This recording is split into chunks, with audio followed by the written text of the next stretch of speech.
Morning students. जैसा कि अपन fifth unit पढ़ रहे थे बीएससी फाइनल की, उसमें अपन एमिनो एसिड और प्रोटीन सिंथेसिस और प्रोटीन के बारे में पढ़ रहे थे। आज उसी को आगे बढ़ाते हुए पांचवी यूनिट में एमिनो एसिड को कैसे प्रिपेयर किया जाता है, यानी एमिनो एसिड बनाने की कौन कौन सी विधियां हैं, उनके बारे में अपन चर्चा करेंगे। ठीक है बच्चों, पहली विधि है अल्फा हैलोजन अम्ल से। अल्फा हैलोजन अम्ल से आप कैसे अमीनो एसिड बनाएंगे?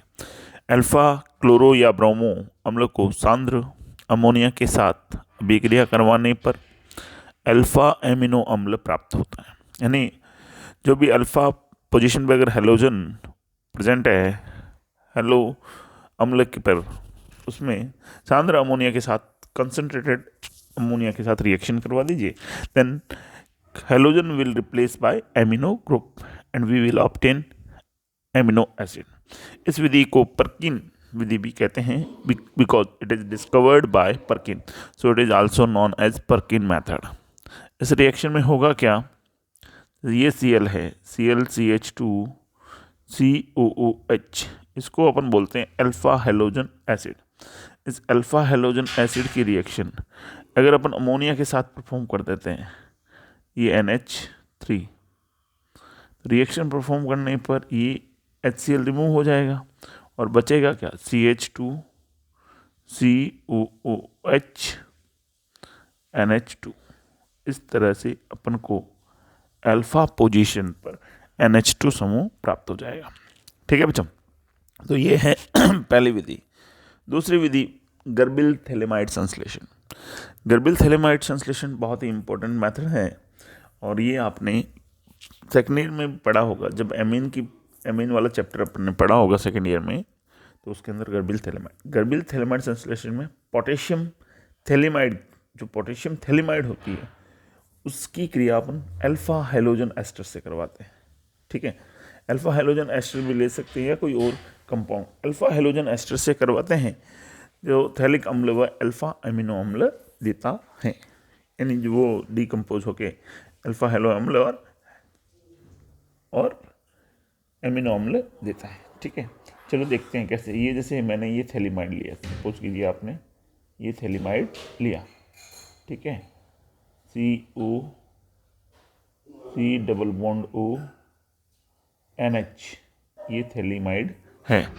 ठीक है, अब इस थैलीमाइड की यहाँ से H को रिप्लेस करने के लिए मैं इसकी क्रिया एस्टर से करवा देता हूँ। ये मैंने एस्टर से इसकी क्रिया करवा दी। पोटेशियम ही ले लेता हूँ मैं, पोटेशियम थैलेमाइड ले लेता हूँ। इसकी रिएक्शन मैंने हैलोजन वाले किसी कंपाउंड के साथ परफॉर्म कर दो। आप जैसे परफॉर्म करोगे ClCH2 COOH एस्टर ले लो कि Cl बाहर निकल जाएगा और इस तरह से एक कंपाउंड बनेगा N से CH2 COOH। जैसे आप इसका हाइड्रोलाइसिस करवाते हो, ये बॉन्ड यहाँ से ब्रेक हो जाएगा, ठीक है, और ये वाली स्ट्रक्चर मिलेगी CH2 COOH। तो एमिनो ग्रुप और कार्बोक्सिलिक ग्रुप, यानी एमिनो एसिड आपको मिल गया। ठीक है बच्चों, इस तरह से एमिनो एसिड बनाने की ये दूसरी विधि है। अगली विधि स्टेकर संश्लेषण। स्टेकर मेथड में क्या होगा, ठीक है, देखते हैं। कार्बोनिल यौगिक को अमोनियम क्लोराइड के साथ पोटेशियम साइनाइड के साथ गर्म किया जाता है, तो एमिनो नाइट्राइल बना लेते हैं, जो कन्वर्ट होकर किस में कन्वर्ट कर जाता है? एमिनो नाइट्राइल, जिसका अम्लीय जल अपघटन करवाने पर which is undergoes in acidic hydrolysis, अम्लीय जल अपघटन करवाने पर एमिनो अम्ल प्राप्त होता है। देखिए, जैसे कोई भी कार्बोनिल यौगिक है, जैसे ये ले लेता हूँ मैं CH3, ठीक है, CH3 C double bond OH, इसकी पहली क्रिया मैंने अमोनियम से करवा दी। अमोनियम क्लोराइड ले लो, रिएक्शन क्या होगी? CH3 CH अब यहाँ पर NH2 जुड़ जाएगा और ऑक्सीजन से H, अमोनियम, तो ये अमोनियम HCl रिमूव हो गया। ठीक है, अब ये क्या करेगा, वाटर मॉलिक्यूल लूज कर देगा, यहाँ का OH और यहाँ से H। जैसे ही वाटर मॉलिक्यूल लूज करता है ये इस तरह का एक कंपाउंड बनाता है CH डबल बॉन्ड NH, यानी इमीन। अब ये इमीन जो है HCN से रिएक्शन करेगा, HCN से रिएक्शन करने पर CH3 CH NH2 H यहाँ चला जाएगा और CN यहाँ। अब जैसे इसका हाइड्रोलाइसिस करवाएंगे अपन, तो अपन को CH3 CH, ठीक है, NH2 COOH, तो देखो एमिनो ग्रुप भी है, कार्बोक्सिलिक ग्रुप भी है, दोनों ग्रुप प्रेजेंट होने के कारण अपन को एमिनो एसिड मिल जाएगा। अगले, ठीक है, ये थी स्टेकर संश्लेषण, स्टेकर प्रिपरेशन। दूसरा है मैलोनिक एस्टर से कैसे प्रिपेयर करेंगे। मैलोनिक एस्टर से अल्फा अम्ल प्राप्त करेंगे। पहले अल्फा अम्ल प्राप्त करेंगे, ठीक है। सेम रिएक्शन अल्फा अम्ल, जैसे CH2 COO C2H5 COO C2H5, इसके एल्किल हैलाइड से रिएक्शन करवाएंगे तो ये अल्फा हाइड्रोजन रिमूव होगा, R CH CO C2H5 COO C2H5। अब जैसे इसका हाइड्रोलाइसिस करवाएंगे तो कार्बोक्सिलिक एसिड मिल जाएगा, RCH COOH COOH। अब इसकी रिएक्शन हैलोजन से, तो ये जो हाइड्रोजन है वो रिमूव हो गया, RBr, ठीक है, COOH COH। अब क्या करेंगे, जैसे इसको हीट करेंगे तो एक जगह CO2 निकल जाएगा और CO2 निकलते ही अपन को अल्फा एमिनो अम्ल प्राप्त हो जाएगा। तो ये थी चौथी विधि जिसमें मैलोनिक एस्टर लेते थे, मैलोनिक एस्टर। और मैलोनिक एस्टर लेने के बाद देखिए कि यहाँ से आप रिएक्शन देखिए, ये मैलोनिक एस्टर आपने लिया, इसकी एल्किल हैलाइड से रिएक्शन करवाई, एल्किल हैलाइड से रिएक्शन करवाते ही आपको ये चीज़ मिली, ठीक है।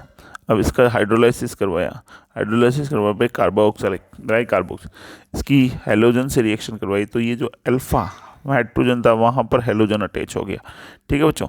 अब हैलोजन अटैच हो जाने के बाद में आपने क्या किया, इसको हीट किया। हीट करने पर, जैसे आपने हीट किया, हीट करने पर क्या हुआ, ये CO2 रिमूव हो गया। CO2 रिमूव होने पर ये वाला स्ट्रक्चर मिला। फिर आपने अमोनिया से रिएक्शन करवा दी तो ये एमिन में कन्वर्ट हो गया।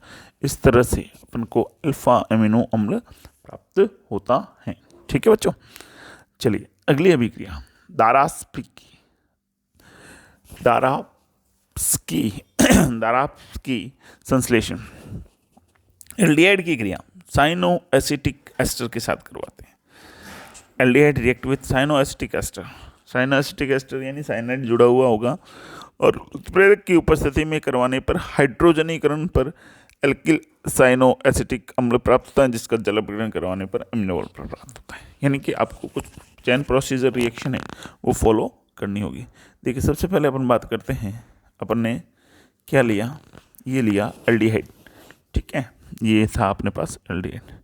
इस एल्डिहाइड की क्रिया साइनो एसिटिक एस्टर, ये साइनो एसिटिक एस्टर के साथ रिएक्शन परफॉर्म की। जैसे साइनो एसिटिक एस्टर के साथ अपन रिएक्शन परफॉर्म कर रहे हैं तो क्या हो रहा है, जो एल्डिहाइड का CO समूह था वो H2O की फॉर्म में निकल गया और अपन को ये एक इंटरमीडिएट कंपाउंड मिला।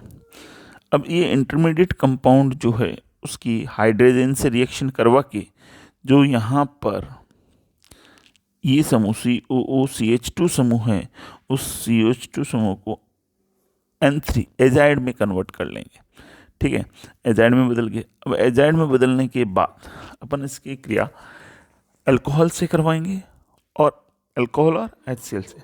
अल्कोहल और HCl से करवाने पर क्या होगा, ये साइनाइड जो समूह है वो तो कार्बोक्सिलिक समूह में बदल जाएगा और जो NH2 है वो एमिन में बदल जाएगा। इस तरह से रिएक्शन होगी।